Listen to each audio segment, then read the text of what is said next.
Welcome to another episode of the Caroline Glick Show. One of the really amazing phenomena that we've been seeing since October 7th is just how the way that the people of Israel have really mobilized around the goal of defeating Hamas. I mean, it's like this spirit just descended on the people of Israel when we understood what happened to our brothers and sisters in the South that day. And it didn't matter where you stood on the political spectrum. Everybody just became unified around this understanding that we just have to annihilate Hamas. It just can't be allowed to continue to exist. And this spirit has continued, but we've been seeing, as I'm writing in an article right now for JNS, we're seeing dissipation of that will among our elite, among our leaders. And what you find is that the will of the people is really becoming indomitable. And just as I had the mothers of warriors on a couple of weeks ago to talk about how they've organized to protect their children on the front lines by being opposed to humanitarian assistance. So it was last week, this group of reservists who were on furlough or were mustered out of the service just sent it to Jerusalem and formed this protest tent outside of the Prime Minister's office to demand either to be sent back into battle or just to ensure that the battle is not abandoned and that we win. And the man who started that initiative, who is leading the protest tent of Israel's reservists, is an old friend and colleague of mine, Gilad Ach, who is also the Director General of an incredibly important NGO here called Ad Kan. Enough is Enough, basically the English translation, which follows the operations of these anarchist and radical NGOs that are funded by foreign organizations that collaborate with Palestinian terrorists. So, and just one last story before I turn to Gilad, because he's my guest today, is it was very funny. When I went there, I told you guys last week in my monologue I needed a pick-me-up, so I went, and I saw Gilad. And I said, I should have known I'd find you at the end of the road. And here he is. So thank you so much for coming on to the Caroline Glick Show, Gilad. Thank you. Nice to be here. It's great to have you on the show. And I want to start by talking a little bit about what is this protest tent? Can you explain it to me? So I'm a major in the IDF. I served 6 years in the first service and then like 15 years in the reserve duty. And in this war, I am a commander of a battalion, and I was 65 days in the north. From the first day, it was crazy. And, you know, in the north, we get there a lot of shootings against us, and we can't react. And then after the army tell us go home, I don't go home, I go to Gaza. And I served more 15 days in Gaza. And I helped there to the force. I connect to a lot of commander and help them to destroy the houses of Hamas. And then we became to understand that the army actually not the high rank of right, not the field commanders, but the general staff sort of level. The high rank say to the soldier, go out from Gaza. Go out from Gaza, and when you go out, when you live like neighborhood like Jabalia or Bet Hanun or Sajaiya, places in Gaza Strip that it was very tough to enter, when you go back, so the population, so-called population, enter. They come back. Yes, they come back and they enter, and what the people don't know, that the population and Hamas, it's the same. It's the same. You don't see like a soldier in the street. They put the weapon in houses, inside, under the bed, and things like this. When you enter to a house, you go onto the bed and you see like RPG, Kalashnikov, and all these kinds of weapons. And then they go in the street like civilians. And when they come back, actually Hamas came back to the places, to the neighborhood that we already conquered. So for us, it's a crazy situation because myself was like 4 times in Jabalia. And each time you need to conquer this from the beginning. What do you mean you were in Jabalia 4 times? You mean during the 15 days? No, Okay. from 2004 until today. So over a period of 20 years, you've conquered Jabalia neighborhood 4 times. 4 times. And each time you lost friends. People died, people injured. Crazy situation. And each time the army tell us, okay, you conquered, now come back to Israel. The Hamas enter and they organize all the weapon and all the tunnels and everything. And then after 5 years, 10 years, you need to come back again. And for us, it's a crazy situation. We don't know how to do it. You see, if we don't stay there now, I'm pretty sure that my son need to be there 10 years from now. And it's something that not end never. Right.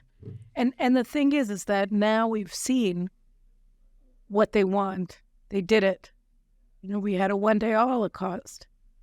And we were promised by our leaders that the purpose of this war wasn't to do just another round, that it was to defeat them, it was to destroy them. And how do you feel that's playing out in Gaza? Where do you see it? Where don't you see it? So you're saying that now they're telling everybody to leave, but I mean, in the thick of things, in the first several weeks, it looked like that's what we were doing, right?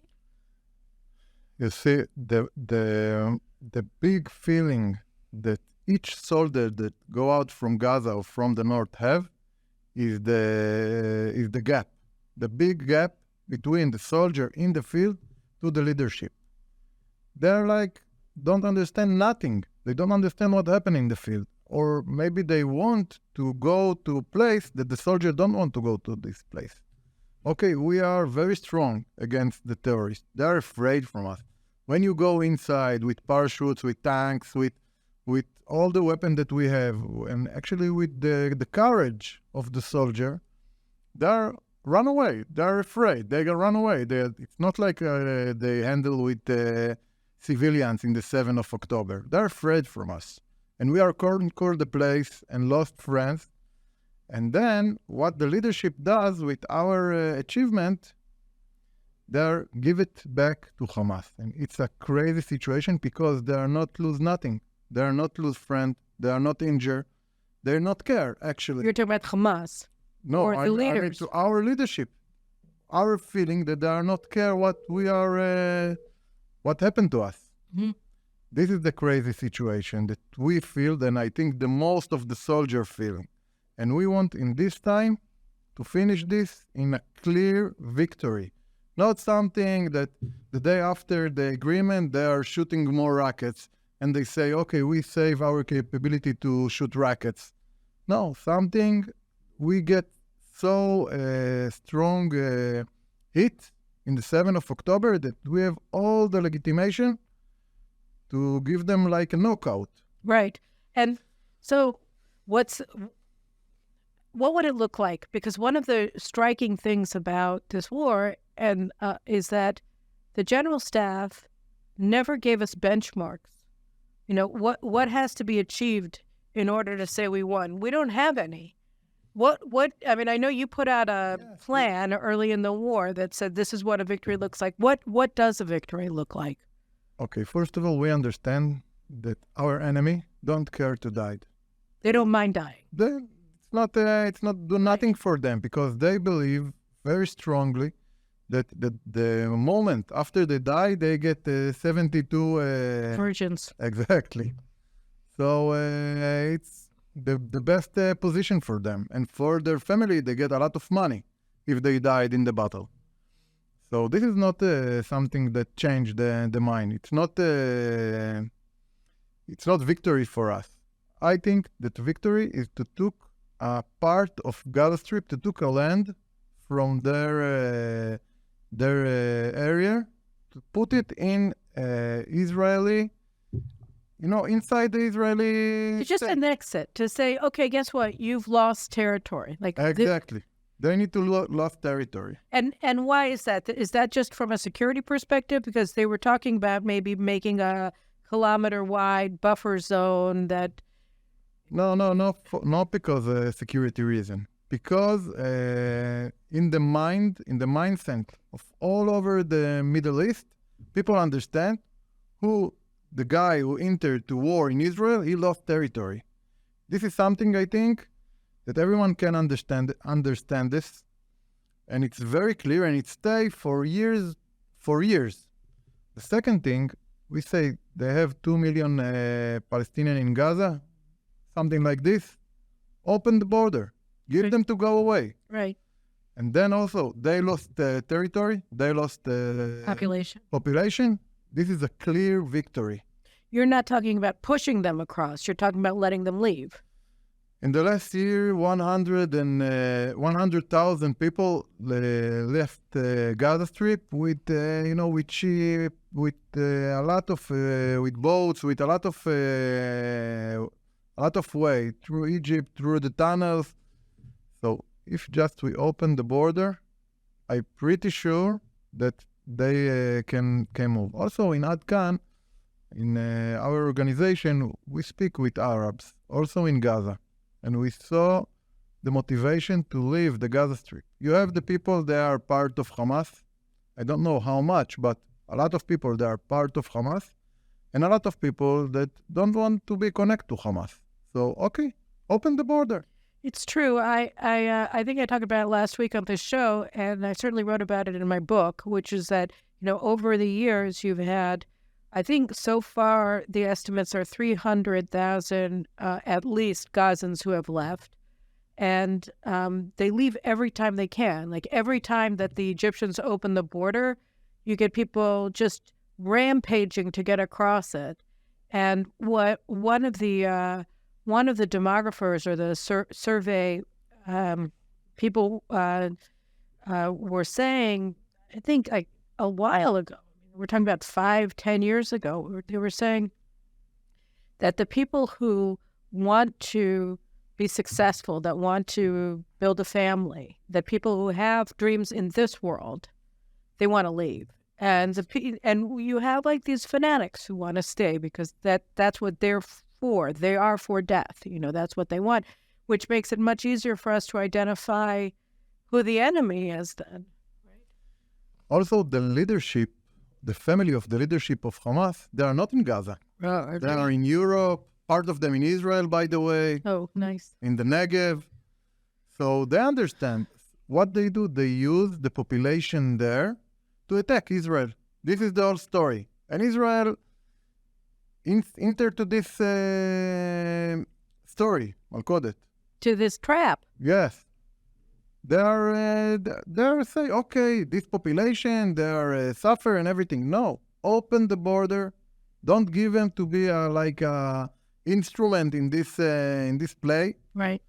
And take the territory. This is the only way that 10 years from now we don't be in the same situation that we have been in the 7th of October. So let's go back for a second to what you were saying about the North, because that's also very important. I mean, we saw over Shabbat that Hezbollah attacked the eyes of the country. I mean, they attacked the Air Force base that essentially controls the skies of the Middle East. And we don't know what the damage was. We know that it was damage because the IDF said, but they didn't say how much.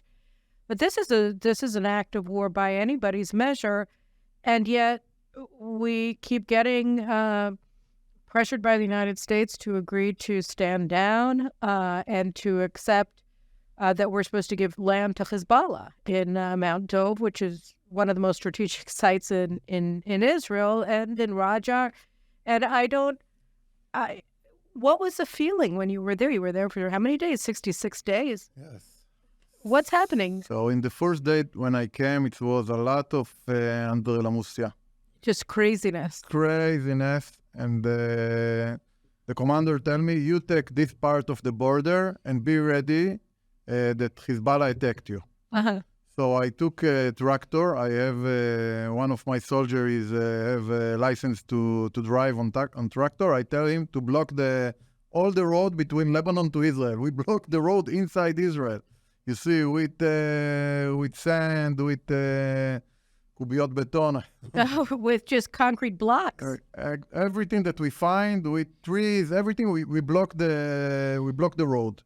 Then I took tanks.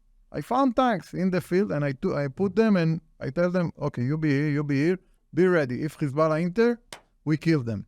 I don't know how much people enter, maybe 10 people, maybe 10,000 people, but we need to be ready.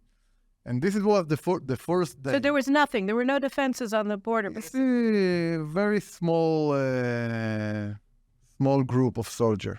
Not something Scared out of their minds. because I saw what happened in the south. Like 3,000 people enter, and the army not ready.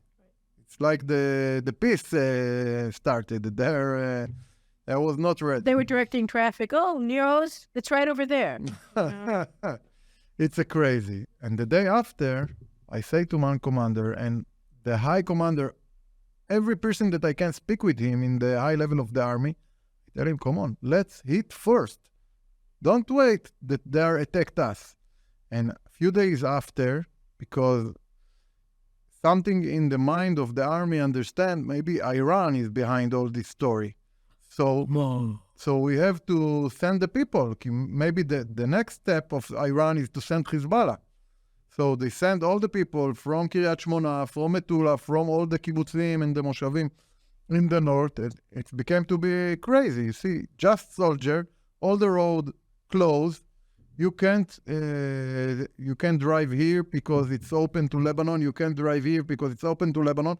And it's a strip in our country that without people, just with soldier, like Ritzuat HaBitachon. Like the security zone in Lebanon, except we're protecting.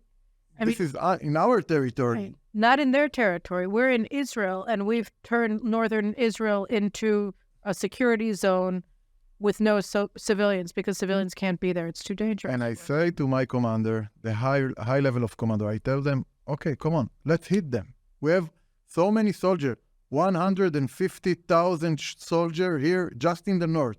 We can conquer all Lebanon. Like in 91, IDF was after 48 hours in Beirut. We can do it also now. They have different capabilities today than they had in 91. I mean, 81, not 91. They don't have tanks. They don't have aircraft. They have anti-tank missiles. Okay, but we have power. We have courage. We are army. It's 150,000 soldiers. It's a lot of people. We can conquer Lebanon. The soldier believe this. This is the gap between the soldier to the leadership. And also in Gaza, people here afraid to enter to Gaza. The soldier not afraid. We are believe in ourselves. We are believe in our friend, in our weapon. We know to do the job. We know how to conquer places. Just we ask simple question. Please, don't give it back to the Hamas and to Hezbollah. If we enter to Lebanon, I think IDF can be 2 days, 1 week after in Beirut. It's not so sophisticated. We know how to do this job. We know these mountains. We know the beaches. We know all the places. But if we do it and we lost friend and maybe we died, but this is the price that we need to pay for this country. Day after we finish, don't give it back to the Hezbollah. It's a crazy situation. They need to lose territory. This is the only way in the Middle East to understand victory. Right, and now we're losing territory. We don't have the south has been depopulated, the north is depopulated, and even the communities that weren't evacuated, they're living in terror because there's a glide path to their homes. And, so it seems like this gap is unbridgeable. How do you see this? How do you see this coming together when you have the defense minister and the head of military intelligence saying, oh, yeah, we want to end the high-intensity phase of the war in northern Gaza, and then you see these Hamas people coming back to northern Gaza and picking up their weapons again. They know where they hid them. We didn't find them. They know where they are. They pick them up, and then they go and they restart the fight. So it takes them no time. How do we stop this? How do we win under these circumstances? They need to get the courage from the soldier. They're afraid. Our leadership afraid afraid from United States of America? This is the question. This is the issue. We are like the star, the 51 star in the flag of United States. It's crazy. I say all the soldiers that I meet, they're ready. They're ready to die for this country. But I don't sure our prime minister and our government and our general staff. Exactly, general staff in the army in the same position. We are in war. We can't to pay price to be independent country. Okay, this is the goal. We are the only country of the Jewish. We want to be in ourselves, not to be the 51 star in the flag of United States. This is the issue, and we send letters of a lot of officers to the prime minister, and thousands of civilians that support us and everything, but they don't care. So I think the next step, if there can't be strong leadership in time of war, I think the population go against them. This is what's going on. Yeah, but in the meantime, what we're seeing is that the only people who seem to be getting traction in their anti-government operations are the left that are saying, let's just cut a deal, whatever the price, with Hamas to get our hostages back. And then you hear these former generals, the ones who told us just 3 months ago that Hamas was deterred and that they weren't going to do anything to us, are saying that Hezbollah is deterred by the people of Lebanon, and they don't want Lebanon to look like Gaza, and therefore they're not going to attack us. And like, it's all just going back to October 6th here. When I hear people that speak like this, I ask them one question: how much days of reserve duty you serve in this war? Because this war changed the mind of a lot of people. When you sleep with your friend or 50 friends in the same room or in the same house in Gaza, 90 days, 3 months, it's a lot of time. You became to think in another way about him. You don't hit him. You're ready to die for him. He's ready to die for you. If he injured, you help him. You see, so it's changed the mind of all the soldiers. And in this war, we have 350,000 people in reserve duty. 350,000. Yes, it's a lot of people, and they have families, and this feeling go to their family also. I know. So it changed something in our people, in the people of Israel, and I'm pretty sure that it's going to be something power that's going to be in the next election. Not just the elections. I mean, the thing that I'm concerned about now, most of anything, is now, more than anything. I mean, we're in war, and you hear Tony Blinken, the Secretary of State, is making his, 78th visit here since October 7th to tell us that we need to wind down and not fight in Lebanon and move from high intensity to low intensity and protect the Gaza civilians who are, like you said, Hamas. Don't expect us to help you let anybody out. They are all going to stay rape there. our women. They kill our children. Yeah, but they are not. But they're civilians. They're innocent. They're not involved. We have to feed them. We have to clothe them. We have to care for them. We have to care for them more than we care for our own people, because that's just how it is. And those are the rules. And then you hear the defense minister saying that he agrees. So, I mean, this is like when the public has to make itself heard, isn't it? I mean, it's even more important than elections, because we can't walk away from this war. Of course, I think days from now it starts to be a demonstration against the government, because they are menutakim. Yeah, they're cut off. Yes. They're cut off. Well, when you look... Also, I want to say something. Also, the guys from that save the ideology of Kaplan Force and all the guys against the Reforma, they are also... You're talking about all the people who were lighting Israel on fire for the 10 months before yes. October 7th to protect the the Supreme Court and the legal fraternities oversized powers and to block any reform of that. They are also crazy. And What do you mean? I'm pretty sure they don't serve in the reserve duty in this war. They didn't, sir? No, they don't do it. Because they are now, you see, all the people that are very old people, and they are not in duty now. So they don't have the feeling from the battle. They don't have it. Now, what this war does, she connects us.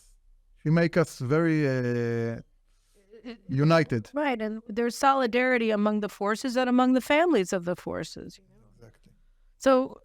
So you think that you think that people who were in reserve with you were in all the anti-government demonstrations, or I have people that go there. A lot of young people that go. It's like a festival actually in Tel Aviv.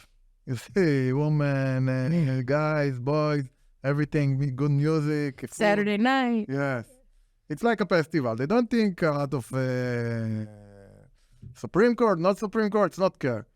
But everyone goes, so they go. They manage to do it, a big issue here.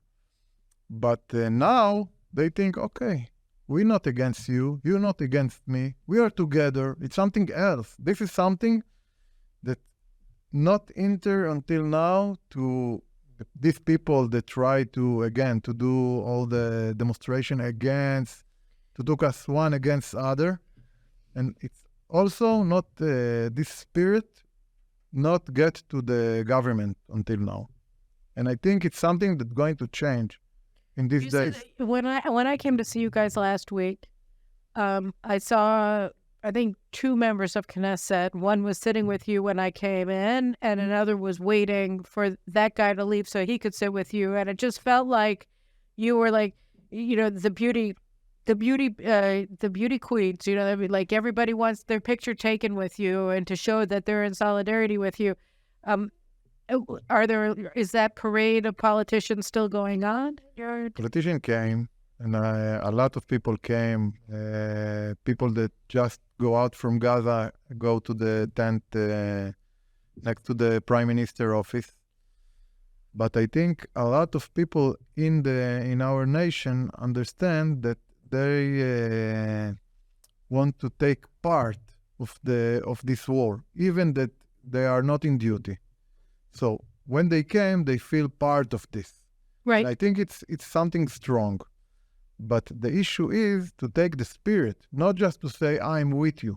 Take our spirit, that we want to win, that we want to be together. These 2 things, I believe it can do the change of this country. I think it is the change in this country, and I feel it already. I mean, I've felt it since October 7th, and you're right. I mean, I feel it everywhere in this whole country, except for among our decision makers. Like, they just live in a totally different country. So that's why I'm wondering, the politicians who come to you, what do they say to you? They say, okay, we are with you, but it's complicated. Exactly. It's complicated. You can't do 2 זירות. Oh, we can't do 2 fronts? 2 fronts in the same time. And, okay, I say to them, okay, finish Gaza. Send the people from Gaza away all over the world. No, it's war crime. To let them leave? Yes, I tell them, okay, did you try to do something? Did you speak with any country, with any third country that's willing to take them? But I understand we have. The Congo apparently has expressed willingness to take them. I know Chechnya already has been taking them in. Turkey said, not that there are friends or anything, but Erdogan said a couple of years ago that any Gazan that makes his way to Turkey will be welcome. I mean, there are all kinds of places that they can go. So it needs to be a project of the government to take 1 million people from Gaza to all over the world, to all the countries on the world. So they tell you that we can't do that? We can't do it. It's sophisticated, it's complicated, and all these words. So, but I believe if we do more and more pressure here in Israel and also in United States, in the Congress and in all the Capitol Hill, we can do the change. You know, it's interesting because the mothers of warriors that were here last week, you know, they're going to be. I don't know if they already did. They were sending a letter to President Biden saying, "Look, you know, you can't. You're not even helping anybody with the humanitarian aid because it's all going to Hamas, and then you're just making it so that people remain completely beholden to this terrorist organization by bringing in these trucks." I mean, what would you?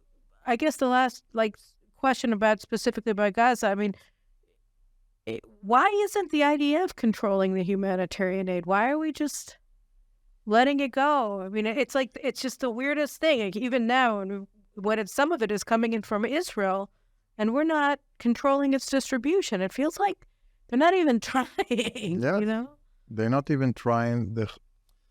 I want to explain you. In Hamas, in Gaza, you have 700 kilometers of tunnels under the ground.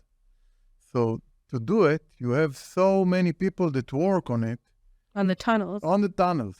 So actually, Hamas pay the salary to the most of the people in Gaza. They finish their second degree or the first degree, and they go to work in the tunnels. And Hamas pay them the salary. So Hamas control all the families in Gaza. It's work like this. If you want food, you need to go to work in Hamas.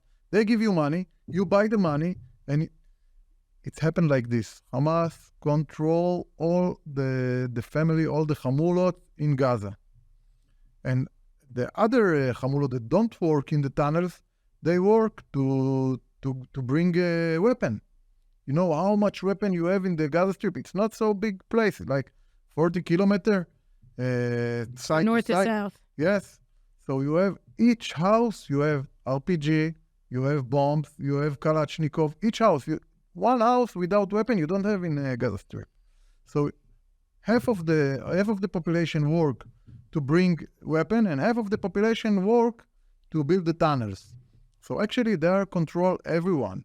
They are their food, they are their money, and Biden and all the world, UNRWA, give the money to Hamas. Hamas pay salary to the people and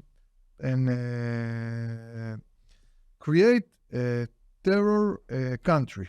This is what happened. This is the situation. We have to break it. To took the population, send it, to took the territory, and to take at least half of the Gaza Strip. By the way, it was the Gaza city today was the neighborhood of the Jewish until 2029, something like 1,000 years. So we have all the reason to took the territory, and I hope it's happened. And if it's not happened, we're going to do a lot of demonstration and to change the reality in this country. I think it's essential what you're doing. I mean, it's so frustrating to see what's happening. It's so frustrating to see what's happening in the government. But you know, as the saying from our sources is "Emet mi'eretz titzmach," that the truth comes from the ground. And you know, it's so true. I mean, you see it in so many different words. We saw it so clearly 50 years ago. It's amazing, all of the anniversaries that they attacked us just around the 50th anniversary of the Yom Kippur War, right? That was October 6th, and they did it on October 7th. And it was in that war as well. It was definitely not won by our leaders who just lost it. I mean, they were all having nervous breakdowns, except apparently for Golda Meir. And the victory came from the line soldiers. It all came from the line soldiers. And here, the people of Israel, we lost 1,200 people in one day. We get that this is a bloody war. You know, you don't see people screaming about the number of dead, but they will start screaming. I think you're right, and they'll join the reservists. I'll join you. I already did. I'm like your gal. But plus our son is there, you know, and we'll just say, no, you can't do this. I mean, the people of Israel saw what it means when the government runs away, when it's not there. We get a Holocaust. And thank you. No? Thank you. We'll get it. Thank you, Caroline. I want to apologize for your audience about my English. What are you I start. apologizing for? Oh, shut up. Your English is great. Your English is great, right? Right? Yeah. They all, in my head, I hear my audience saying, "Shut up, Gilad. Your English is perfect." Anyway, Okay. Thanks so much for coming, Thank you, and Caroline. I'll be by to visit whenever you want, or maybe Okay. whenever I want, or maybe both. We are there. Yeah. And we're going to open another tent in front the Kiryat in Tel Aviv Okay. next week. Good. And we saw, you see, in the last year, how you can stop the country. And I believe when the soldiers start to go out from Gaza, we're going to stop the country because it's crazy and our leadership stuck. And we want them To move forward. exactly. They have to move forward, and we are all going to advance together. So, guys, right? We have to do it. We'll do it. And in the meantime, stay in this space. We'll have more very important and essential, in fact, information coming up on the Caroline Glick Show as the week progresses. So thanks so much for coming, and God bless you for what you're doing. Be well. All right, take care.